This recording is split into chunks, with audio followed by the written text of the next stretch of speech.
Hi friends, நாங்கள் ஒரு song ஒன்று ரெக்கார்ட் பண்ணோம். அப்போ இந்த வார்த்தையை ஆண்டவர் ஞாபகப்படுத்தினார். நீங்கள் நிறைய பேரை நம்பி அன்பு சொல்லிவிட்டு அவமானங்களை மட்டும்தான் பார்த்துருக்கீங்க. ஆனால் அந்த அவமானங்களை அழகாக அவரோட அன்பால் மாற்றின ஒரு ஆளை பற்றி பார்க்கலாமா? அந்த அன்பு ரொம்ப பெருசுங்க. அந்த அன்பை பாடுறேன் பாருங்கள்.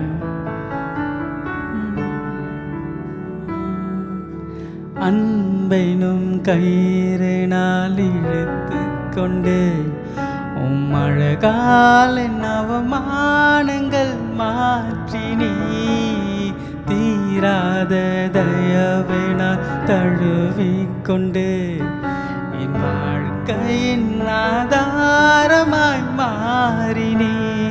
என் அருகில் நீ நெருங்க உன் ரூபம் நான் பார்த்து என் சாயலும் அழகானதே. என்னை உமதாக மாற்றினீரே, அழகில் மிகவும் சிறந்தவரே, பழுதே இல்லா பூரணரே.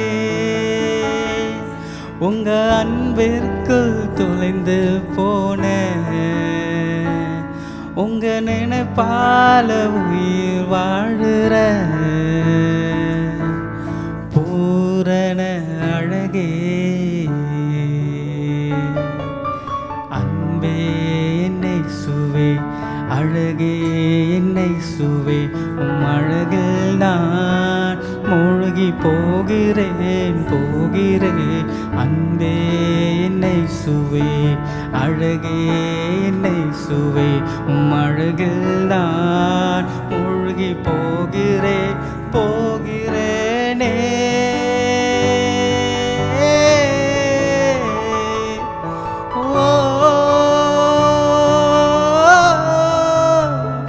அழகில் மிகவும் சிறந்தவரே, பழுதே இல்லா பூரணரே. உங்க அன்பிற்கு தொலைந்து போன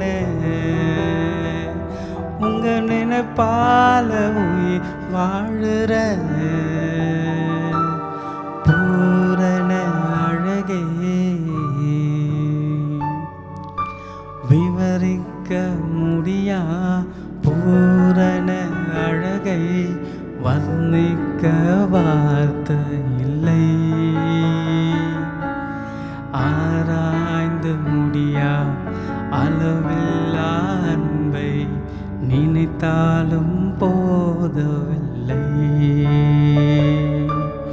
விவரிக்க முடியா பூரண அழகை வர்ணிக்க வார்த்தை இல்லை.